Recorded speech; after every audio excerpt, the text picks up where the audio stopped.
मोतिया कबूतर है, मोतिया, ठीक है।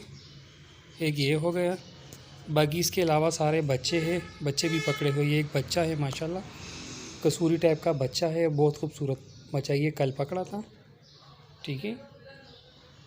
ये बच्चा हो गया माशाल्लाह से, बहुत ही अच्छा बच्चा है।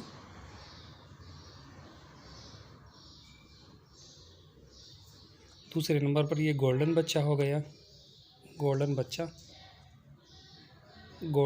है और बहुत खूबसूरत बच्चा है, उड़ने वाला बच्चा है गोल्डन, ठीक है।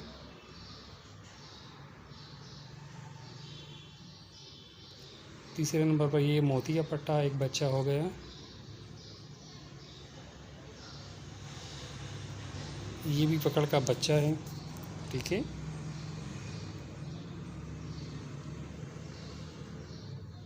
चौथे नंबर पर ये टेढ़ी एक बच्चा हो गया, जिसको नीचे गुलाबी रंग लगा है, बहुत हेल्दी एक्टिव और बड़ा बच्चा है, ठीक है।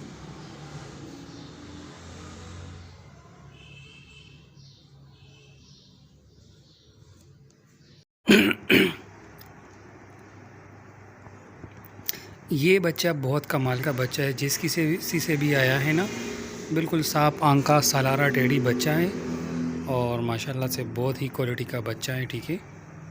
ये एक बच्चा है रामपुरी टाइप का, ठीक है, ये भी बहुत कमाल का बच्चा है। तो बच्चे सारे एक्टिव और खूबसूरत बच्चे हैं, पकड़ के कबूतर सारे अच्छे, जिस भाई को चाहिए और रब्ता करे, ठीक है। रेट